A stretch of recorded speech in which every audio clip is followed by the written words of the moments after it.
तो हमने देखा जब महाराज परीक्षित प्यास से व्याकुल होकर के समीक ऋषि के आश्रम में प्रवेश किए और राजा प्यास से गला उनका सूख रहा था, जल की अपेक्षा किए हुए थे, किंतु ऋषि अपने ध्यान में थे। वे राजा को देख करके खड़े भी नहीं हुए, उठे नहीं, उनका स्वागत नहीं किया, एक गिलास जल के लिए भी उनको पूछा भी नहीं। इस सारे कार्य को राजा ने अपनी व्यक्तिगत उपेक्षा को समझा कि ये एक प्रकार से मेरा अपमान करना है और कि ये क्यों इतने अहंकार में है, क्यों ऐसा कर रहे हैं। साधारण कम से कम ये जनरल एटिकेट होता है कि कोई भी व्यक्ति, जैसा श्रील प्रभुपाद जी ने लिखा, यदि आपका शत्रु भी आपके घर पर आता है, दरवाजे पर आया है, तो उस शत्रु का भी स्वागत करना चाहिए और इस प्रकार से स्वागत करना चाहिए कि उसे ऐसा न लगे कि कोई शत्रु के घर पे आया है। बड़ा से बड़ा गरीब व्यक्ति भी कोई भी घर पर आ जाए उसका स्वागत कर सकता है। शास्त्र में इसका बहुत सुंदर तरीका बताया गया है कि आप कोई भी व्यक्ति आते हैं, आपके पास कुछ नहीं है घर में देने के लिए, उनका सम्मान करने के लिए, फूलों का हार नहीं है, कोई बात नहीं, आप मुस्कुरा करके उनका स्वागत कर सकते हो और घर में एक गिलास जल तो होगा, पीने का पानी तो होगा, गिलास में पानी भर करके एक गिलास जल उनको आप दे सकते हैं सम्मान के साथ और उनको बैठने के लिए एक आसन प्रदान कीजिए, एक स्थान कृपया करके विराजिए, ऐसा कर सकते हैं। ठीक है। पहले के समय में लोग अत्यंत गरीब होने पर भी बैठाने के बाद उनको पंखा जलते थे, समझ गए, कोई भी चीज लेकर के एक पंखा जल सकते हैं। आजकल ये फैन हो गया, एसी हो गया, तो आपको इसकी जरूरत नहीं पड़ती है, परंतु ये एक सम्मान सूचक व्यवहार था। किसी व्यक्ति को इस प्रकार से सम्मान दिया जाता था। ठीक है। तो ऐसा कोई कार्य नहीं हुआ, ऋषि ने ऐसा कोई कार्य नहीं किया। तो महाराज परीक्षित बहुत क्रोधित भी हुए। हालांकि उनका क्रोधित होना यहाँ पर सभी को आश्चर्य में डाल दिया, क्योंकि महाराज परीक्षित से इस प्रकार की अपेक्षा नहीं थी किसी को कि वे क्रोधित हो जाएंगे, क्योंकि भक्त जो हैं वे कोई मान हो या अपमान हो इसके द्वारा प्रभावित नहीं होते हैं। तथा मानापमानयो। ठीक है। भक्त जो है मान अपमान के ऊपर ध्यान नहीं देते हैं। भक्त ये बाहरी चीज़ों के ऊपर, कौन धनवान है, कौन गरीब है, कौन कैसा दिख रहा है, कोई बूढ़ा है, कौन जवान है, इन चीज़ों से भक्त का कोई लेन देन नहीं है, क्योंकि भक्त सभी के हृदय में बैठी हुई उस आत्मा को देखते हैं जो भगवान का अंश है। ठीक है। इसलिए उनका व्यवहार सभी से समान रूप से होता है और विशेष करके यदि किसी ने कोई अपमान कर दिया तो भी वो बुरा नहीं मानते। ठीक है। जानते हैं कि ये भगवान का इसके पीछे हाथ है और भगवान मेरे को विनम्र बनाना चाहते हैं, इसलिए मेरा अपमान हो रहा है। किंतु यहाँ पर महाराज परीक्षित इतने विद्वान होते हुए भी नाराज हो गए, क्रोधित हो गए। और जब वे जा रहे थे तो उन्होंने रास्ते में देखा एक मरा हुआ सांप दिखाई दिया और उन्होंने अपने तीर के नोक से उस मरे हुए सांप को उठाया और उठा करके वापस लौट करके आए उस आश्रम में, फिर से प्रवेश किए और फिर इस बार उन्होंने वो जो मुनि ध्यान लगा करके बैठे हुए थे, उन मुनि के गले में वो सांप डाल दिया, उसको घुमा दिया। तब ऐसा हो गया जैसे सांप की माला पहने हो। हम देखते हैं शंकर जी के गले में सांप की माला, ठीक है, परंतु तो जीवित सांप है। परंतु यहाँ पर महाराज परीक्षित ने एक मृत सर्प को उनके गले में डाल दिया कि अब तुमको यही हार ठीक है। और ये एक प्रकार से उन साधु के लिए, उस ऋषि के लिए बहुत बड़ा अपमान या उपेक्षा समझी जाती है। एक मृत सांप को उनके गले में डाल देना। तो ऋषि तो वैसे ही बैठे रहे क्योंकि वो ध्यान में थे। न तो जब राजा आए तो उनको कोई मालूम पड़ा, न उन्होंने सांप डाला तो उनको कोई चेतना हुई। ठीक है ना। दोनों ही परिस्थिति में वो निर्विकार थे। परंतु ये बात शीघ्र ही उनके पुत्र को मालूम पड़ी, जो कि दूसरी जगह पर खेल रहे थे अपने मित्रों के साथ, ब्राह्मण मित्रों के साथ खेल रहे थे। तो उनको ये मालूम पड़ा कि इस प्रकार से उनके पिता के गले में एक मृत सांप को यहाँ के राजा महाराज परीक्षित ने डाल दिया। और उसके मन में बड़ा क्षोभ हुआ, साथ ही साथ बहुत ही क्रोध आया। ये क्या है? ये राजा का इतना सामर्थ्य। तो पहले राजाओं को भी मालूम था कि वास्तविक रूप से हम तो राजा हैं यहाँ पर बैठे हुए, परंतु राजा तो ये हैं,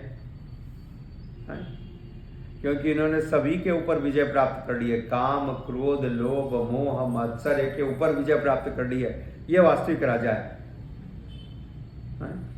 हम तो इस प्रजा को दबा करके बैठे हैं राजा बन के, डर के मारे, डरा करके, परंतु ये वास्तविक राजा है।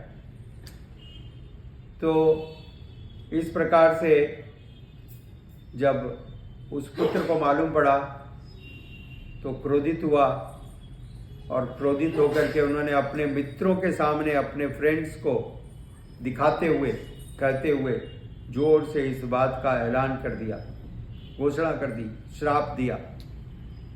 मैं ब्राह्मण पुत्र उस राजा को श्राप देता हूं। जल की तिलांजलि दी और कहा, उसने मेरे पिता के गले में मरा हुआ सांप डाला है, तो आज से 7 दिन के अंदर एक सांप के काटने पर उस राजा की मृत्यु हो जाएगी। यह मेरा श्राप है उसको। 7 दिन के अंदर ऐसा हो जाएगा, 7वें दिन। तो इस प्रकार से उस बालक ने श्राप दे दिया, और अब ये उसके श्राप की बात भी जंगल की आग के जैसे सब तरफ फैल गई तुरंत। और ये बात महाराज परीक्षित को भी मालूम पड़ी कि उनके पुत्र ने ऐसा श्राप दे दिया है। तो महाराज परीक्षित जानते थे कि ये तो ब्राह्मण का पुत्र है, और उस समय इस प्रकार से ब्राह्मण शक्ति संपन्न होते थे। उनमें उनके तपस्या की शक्ति होती थी। तपस्या की शक्ति के कारण उनके वचन सिद्ध होते थे। सिद्ध वचन कार्य करेंगे। यदि कुछ कह दिया है, आपको आशीर्वाद दे दिया, तो भी कार्य होगा। ठीक है। और यदि उन्होंने क्रोध में अभिशाप दिया है, तो भी कार्य होगा। तो लोग कहते हैं शब्दों में क्या पड़ा है? परंतु शब्दों में सब कुछ है। शब्द बहुत सामर्थ्यवान है, हम सामर्थ्यवान नहीं है, इसलिए हमारे शब्दों में सामर्थ्य नहीं। कृष्ण कृपा मूर्ति श्रील ए.सी. भक्तिवेदांत स्वामी प्रभुपाद जी जब अमेरिका गए तो उन्होंने ये प्रार्थना की, भगवान से प्रार्थना करते हैं, हे भगवान मेरे शब्दों को सार्थक कीजिए, मेरी वाणी को सार्थक कीजिए। मेरी सामर्थ्य नहीं है, मैं तो बोलता हूँ, परंतु जब तक आपकी कृपा नहीं होगी किसी को ये बात समझ में आएगी नहीं। हम बोलते हैं, कौन समझता है?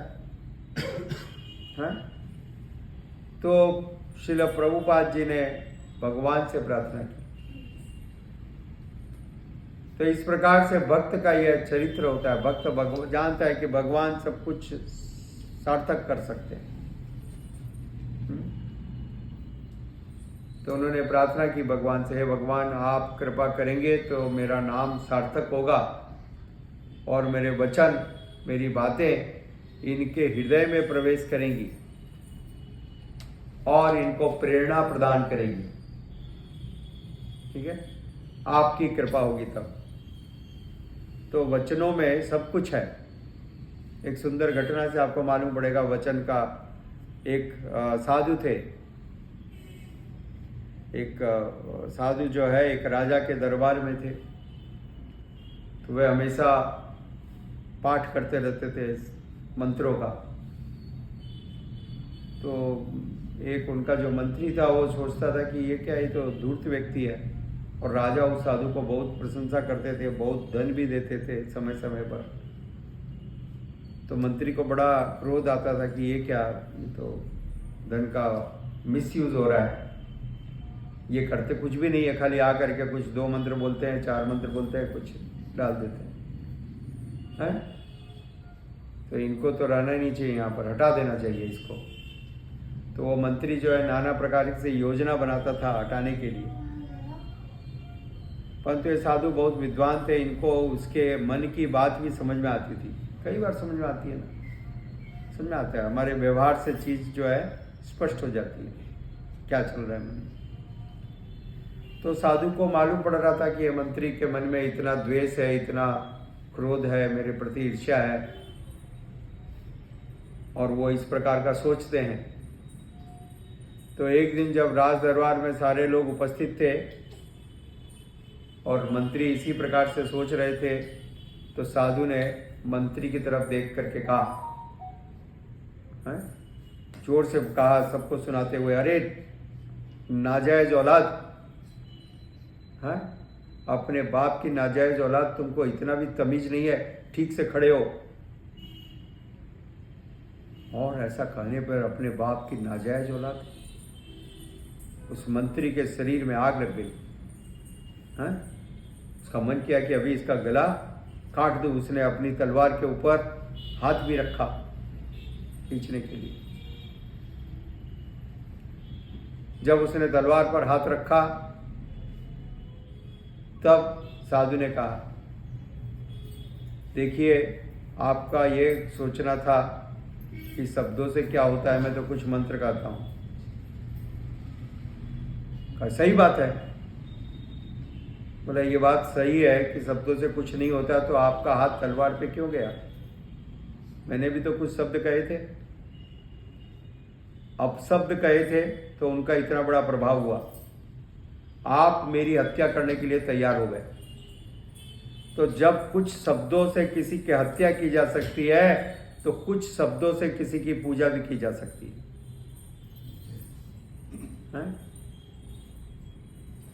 और राजा ने कहा, ये तो सत्य कह रहे हैं। तो जो लोग सोचते हैं कि शब्द में क्या है, ये बैठ करके क्या करते हैं, खाली 2 घंटा बैठ करके खाली माला के अंदर में अंगुली डाल के हरे कृष्ण कृष्ण कृष्ण हरे हरे, हरे राम राम राम हरे हरे। इससे क्या होगा? अरे कुछ काम करो, कुछ मेहनत करो, कुछ कमाओ, बैठ के ठलुआ खा रहे हो। तो उनको ये बात नहीं मालूम कि शब्दों में बड़ा शक्ति है। शब्द सारे कार्य कर सकते हैं। एक जो सेनापति है वो एक लेक्चर देता है, समझ गए? एक लेक्चर देता है, एक शब्द बोलता है और सारे के सारे उसकी सेना जो है मरने मारने के लिए तैयार हो जाती है, राइट? प्राण दे देंगे, परंतु ऐसा नहीं होने देंगे। क्या हुआ? एक शब्द ही तो है, कि और कुछ है? आप बैठ करके ध्यान कर रहे हो, अचानक कान में घुंघरूओं की आवाज आती है और क्या है? शब्द है? तो ये कहना पूरी तरह से निराधार है, व्यर्थ है कि शब्दों में कुछ नहीं रखा हुआ है, तो सिर्फ बोलते हैं, ये तो सिर्फ बोलते हैं, परंतु ये बोलने से ही सब कुछ होता है। एक शब्द को सुनते हो तो भक्ति जागती है, एक शब्द को सुनते हो तो पाप जागता है। ठीक है, दोनों शब्द हैं। मन में गलत विचार भी आ जाते हैं शब्दों के द्वारा, राइट। तो ये शब्दों का बड़ा महत्व है। तो इस प्रकार से उस ऋषि के पुत्र ने उनको अभिशाप दे दिया और राजा ने उन ऋषि के गले में सांप, एक मरा हुआ सांप डाल दिया था,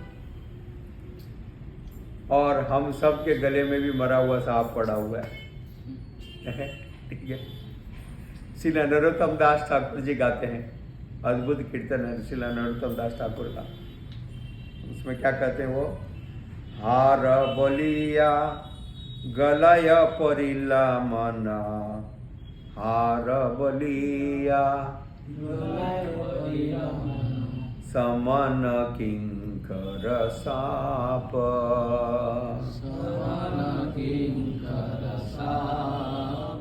शीतल बोलिया आगुन पहिली मन, शीतल बोलिया आगुन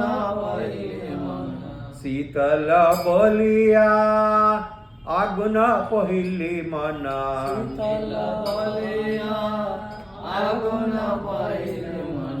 पाइली बजर ताप, पाइली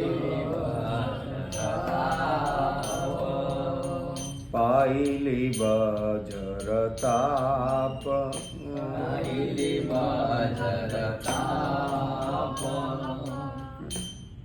तो हम सोचते हैं हार है ये बड़ा, परंतु हार आपकी हार का कारण है। हार आपकी हार का कारण है। ठीक है ना? जब मालाओं का एक्सचेंज करते हैं तो क्या होता है, हार जाते हैं, उसके बाद में लो, राइट। तो ये संसार है, समझे, तीसरा संसार है, यही छायाबाजी प्राय।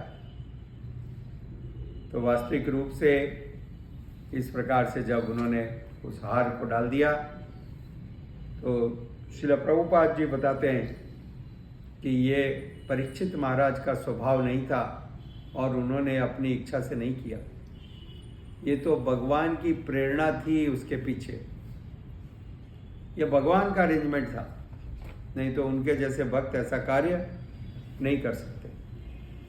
परंतु स्वयं भगवान की प्रेरणा से वो ऐसा करने के लिए प्रेरित हुए और उन्होंने ऐसा किया। ठीक है, क्योंकि इस घटना से आगे की कई सारी घटनाएं संबंधित हैं, जिससे समाज का, देश का, मानव जाति का कल्याण होने वाला है, परम कल्याण होने वाला है। इस कारण से ये घटना वहाँ पर घटी। ठीक है, श्रील प्रभुपाद की जय। गौर प्रेमानंदे।